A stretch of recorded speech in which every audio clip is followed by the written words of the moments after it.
name is Nick. I am the coffee roaster for Gravel City Roasters in Emporia, Kansas. I've been roasting coffee now for 8 years.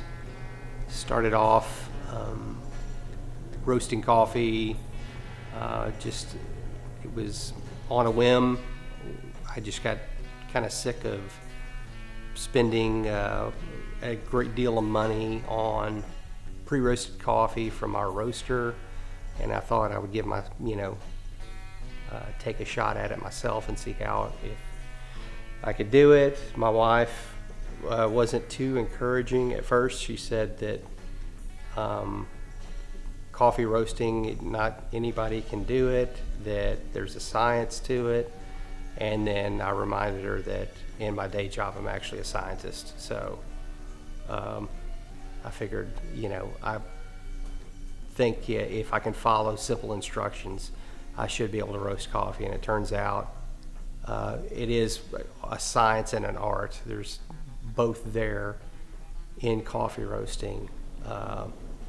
And I kind of have a foot in each, both in the art and the science of both. And I think I have a pretty good handle. People tend to like my coffee.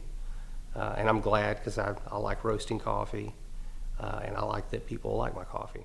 Coffee roasting process starts off with green coffee that we will get from our supplier, who will get it from origin, and origin will be any one of several places from around the globe, either Africa, so you've got coffees that come from Ethiopia, you've got coffees that come from Kenya.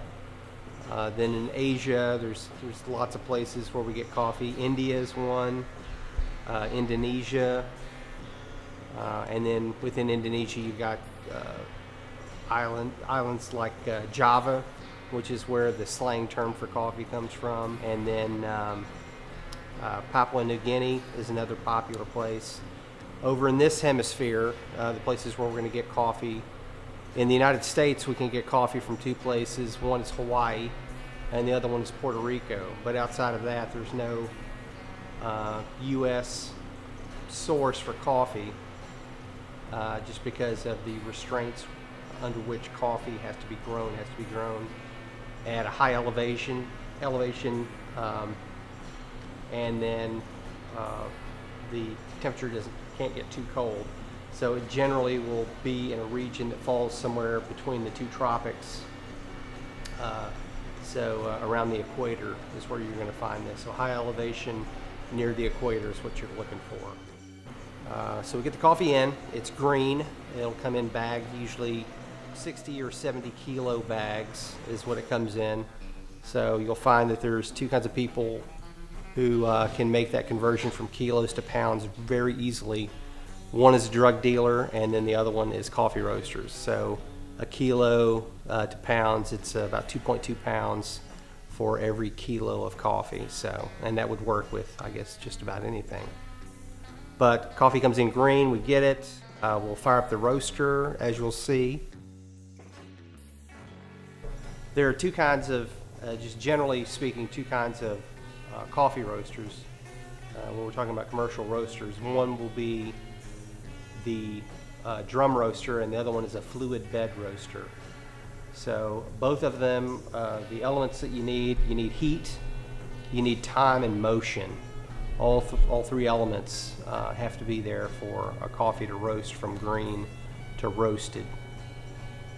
So the coffee roaster I have is a fluid bed roaster. So what it does is it uses air that will move through a group of heaters, and that heated air will then push through a bed of green coffee that will then get lofted and moved within the roast chamber.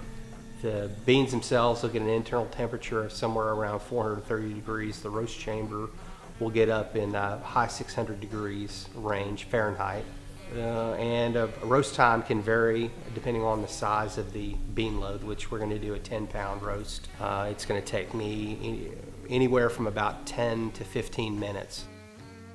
So somewhere in that time frame is how long it's going to take to roast the beans. So they'll go from green to a golden brown to the brown roasted bean.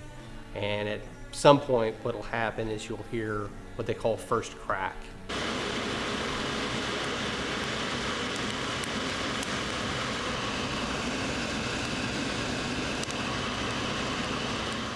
And once that portion is done, the first crack, that's when I'm going to dump the beans.